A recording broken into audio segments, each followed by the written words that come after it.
faire pour réussir? Pour ce qu'on a entendu, c'est un pays, c'est un territoire, un pays. Et dans nos recherches, on dit que l'Égypte se trouve le pays, en tant que pays, aujourd'hui, l'Égypte d'aujourd'hui, qu'on appelle l'Égypte, se trouve au nord de l'Afrique. Mais cette Égypte-là a une particularité, ce pays-là. Dans mes recherches, on s'est rendu compte que ce territoire, c'était 1 million de mètres carrés. Mais 1 million, là, il y a 96% qui est un lieu désertique. L'Égypte. 96%, c'est-à-dire que la grande partie de l'Égypte est désertique. On s'est rendu compte que ce territoire, 1 million de mètres carrés, 96% qui est un lieu désertique. L'Égypte. Nos recherches disent que 4%, c'est là que les terres sont fertiles. C'est là qu'on arrive à cultiver. C'est là qu'on arrive à vivre. C'est là que l'environnement est bon. C'est là qu'on peut faire des choses. 4%. Et il est dit également que ces 4% là vivent 90% de la population. Ça veut dire que dans ce pays-là, il y a 4% seulement qui est utilisé où on peut bien vivre. Et puis les 96%, c'est désertique. Alléluia. C'est ça. Donc on peut dire que l'Égypte est un lieu désertique en majorité.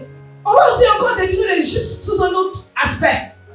L'Égypte aussi, en tant que nous chrétiens, c'est le lieu de l'esclavage. Alléluia. Tu te souviens que Israël a été en esclavage en Égypte pendant 430 ans. Et quand tu es en esclavage, tu as perdu ta liberté. Quand tu es en esclavage, tu n'arrives pas à faire quelque chose. Tu n'as pas de décision. Tout s'impose à toi. Tu es là pour servir les autres. C'est ça l'esclavage. Mais par la grâce de Dieu, Dieu nous a fait grâce de nous faire sortir de cet esclavage. Alléluia. Dieu nous a fait grâce de sortir de cet esclavage. Comme aujourd'hui Jésus est mort à la croix et nous sommes sortis de cet esclavage. Donc l'Égypte représente un lieu où réellement les règles même sont contraires à nos règles à nous. Parce que souvenez-nous, quand le peuple d'Israël vivait en Égypte, il vivait selon les règles de l'Égypte de manière générale. Il fallait même qu'ils se battent pour qu'ils puissent eux-mêmes vivre selon leurs propres règles. Peut-être même en cachette. Gloire à Dieu. Donc l'Égypte, c'est un endroit dans lequel il y a des règles qui ne sont pas les nôtres. Amen. C'est un lieu où il est difficile de vivre. Ensuite, je dois encore définir pour finir sur l'Égypte. Dire que l'Égypte aujourd'hui pour toi c'est quoi? Pour moi c'est quoi? Quelqu'un va prendre 1 Pierre 2, verset 11. Bien-aimés, je vous exhorte, comme étrangers et voyageurs sur la terre, Alléluia. à vous des convoitises charnelles qui font la guerre à l'âme. Dieu nous exhorte parce que nous sommes sur cette terre des étrangers. Cette terre n'est pas notre terre. Et aujourd'hui, cette terre peut représenter pour nous une Égypte. Parce que quand nous regardons le monde dans lequel nous sommes, regardez les règles de ce monde. Aujourd'hui, quand quelqu'un même gagne un concours, on est en train de le plébisciter. Mais regarde les règles avec lesquelles il gagne le concours. Et cela est normal. Ça ne dérange personne. Ça ne dérange personne. L'Égypte aujourd'hui pour nous, c'est ce monde avec ses pratiques qui n'ont rien à voir avec la parole de Dieu. C'est ça l'Égypte pour toi et pour moi. C'est ça l'Égypte pour toi et pour moi. Dans ce monde dans lequel nous sommes. Et Dieu nous appelle à nous départir de cela. À nous repositionner. Malgré les règles de ce monde dans lequel nous sommes. Gloire à Seigneur Jésus. Amen. Donc voilà un peu ce que pour être l'Égypte. L'Égypte en fait, l'Égypte en fait c'est une situation difficile. Un lieu où les règles sont contraires à nos règles. Où nous devons peut-être même mettre nos règles, mais avec difficulté. Nous devons marcher en tant qu'enfants de Dieu, mais avec la vie de ce monde. Amen. Le mot réussir. Gloire à Dieu. Donc réussir, en un premier point, c'est atteindre son objectif, atteindre son but. Gloire à Jésus. Réussir veut dire quoi encore? Ça veut dire produire de bons résultats. Quand on dit quelqu'un a reçu au bac, qu'est-ce qu'on constate? Quand il a reçu au bac, ça veut dire qu'il a eu le bac avec succès, n'est-ce pas? Et au contraire de réussir, c'est quoi? C'est échec. Quand il n'a pas réussi au bac, il a échoué. Et qu'est-ce que la réussite produit dans nos vies? La joie. Ah, la réussite produit la joie. C'est un élément motivant, la réussite. Et qu'est-ce que l'échec fait au contraire? L'échec produit quoi? La tristesse, la désolation. Réussir veut dire également croître, se développer. Amen. Maintenant, Et je voudrais vous présenter un exemple de réussite. Amen. Et bien aimé, Joseph était gouverneur en Égypte. Gloire à Jésus. Amen. Ce qui veut dire quoi? Qu'en Égypte, on peut gouverner.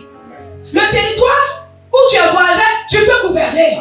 Une situation difficile que les frères de Joseph vivaient. Dieu les a conduits vers Joseph, qui en fait était de leur famille, sans qu'ils le sachent. Mais Dieu avait positionné Joseph pour bénir la vie de ses parents. Je veux que tu acclames le Seigneur pour ça.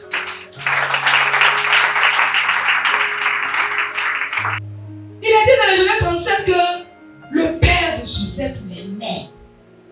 Jusqu'à il lui a donné quoi? Il lui a donné un manteau pour montrer même son amour pour lui. Il lui a fait un cadeau. Bien aimé, Jésus te fait un cadeau ce matin. Alléluia. L'amour de Dieu pour toi est mort à la croix. Il t'a donné la vie nouvelle. C'est un cadeau que Jésus te donne. Amen. Parce que Dieu nous aime. Et il a pour nous des projets de bonheur, de paix, et non des projets de malheur. Bien aimé, est-ce que tu crois en cette parole ce matin? Amen. Que le Seigneur a des projets de paix pour toi, des projets de bonheur. Joseph, dans cet amour, il y a eu la jalousie. Je peux dire, on l'a vendu. Et Joseph a donc connu l'esclavage, connu des moments difficiles de prison. Mais également, Joseph a été emmené dans des lieux particuliers dans cette Égypte.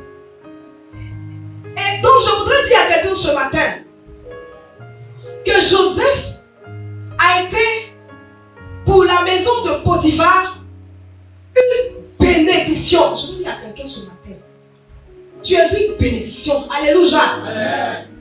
Mais pour qu'on puisse s'élever, la première des choses, il faut comprendre que nous-mêmes là, on est une bénédiction. La question que je vais poser à quelqu'un ce matin, ça fait partie des stratégies. Amen. Comprendre que toi-même tu es une bénédiction. Je vais demander à quelqu'un ce matin, tu es ici à Trois-Rouges, c'est pour faire quoi? Jésus t'a sauvé. Et puis il t'envoie ici à Trois-Rouges. C'est pour faire quoi? Parce que si tu es dans une assemblée, si tu es dans une nation, si tu es dans une famille, que tu n'as pas reçu la révélation de ta présence dans cette famille, on n'est pas là au hasard.